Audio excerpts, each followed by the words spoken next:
Les turbines industrielles fonctionnent dans des conditions de température difficiles et des charges élevées. Les huiles de turbine sont utilisées pour éliminer l'excès de chaleur des composants de la turbine et réduire les frottements dans les roulements. Mieux ils font leur travail, meilleures sont les performances des turbines. Le fonctionnement d'une huile contaminée par des impuretés mécaniques et de l'eau entraîne une augmentation de la température, une usure et une destruction prématurée des roulements, ainsi qu'une augmentation des coûts de réparation.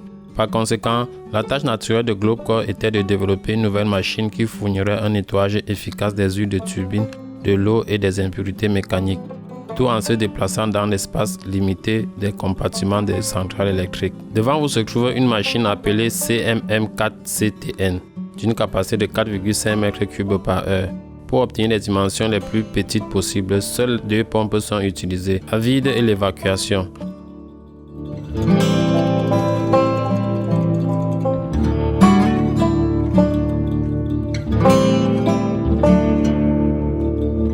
La fonction de la pompe d'injection est assurée par une pompe à vide qui crée le vide dans le réservoir vide.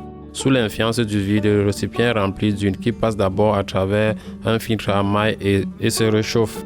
Les dimensions de l'enceinte à vide ont été réduites pour obtenir l'efficacité du séchage de l'huile à un niveau élevé. Le récipient est rempli de buses annulaires spéciales. La taille de chaque garniture individuelle est petite, mais en raison de la conception de la garniture, l'huile se répand sur la surface et forme un film mince, augmentant ainsi la surface utilisable pour le transfert de masse.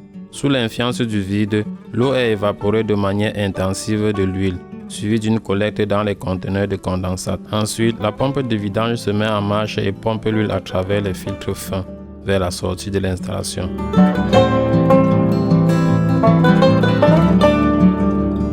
L'utilisation de cette technologie réduit la teneur en humidité de l'huile de 50 à 10 grammes par tonne et un système de filtration à 2 étapes assure la teneur en impuretés mécaniques au niveau de pas plus de 10 grammes par tonne. De plus, l'unité CMM4CTN est équipée de tous les capteurs nécessaires pour le fonctionnement sûr.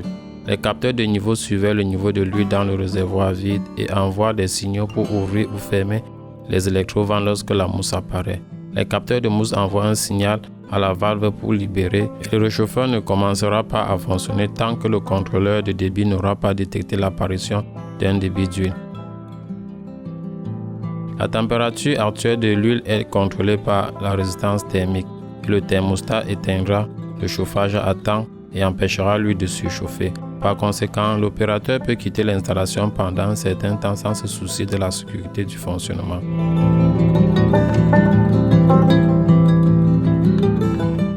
Bien que le contrôle de l'installation s'effectue en mode manuel, ce n'est pas difficile. Le panneau de commande contient un contrôleur qui affiche des informations sur l'état actuel de l'unité et des boutons pour contrôler les pompes et un réchauffeur après la mise en œuvre de toutes les solutions de conception. Les dimensions de la machine ne dépassent pas 171 cm de longueur et 169 cm de hauteur. En mettant l'équipement sur les roues, nous avons finalement résolu le problème du développement d'une machine efficace, petite et mobile pour le séchage et le filtrage des huiles de turbine. Le nettoyage opportun sur le site des huiles de turbine avec la technologie Globecor prolonge le cycle de vie et améliore la fiabilité des turbines de puissance. Combien de temps durent vos huiles de turbine? Laissez-nous vos réponses et opinions sur la technologie proposée dans les commentaires.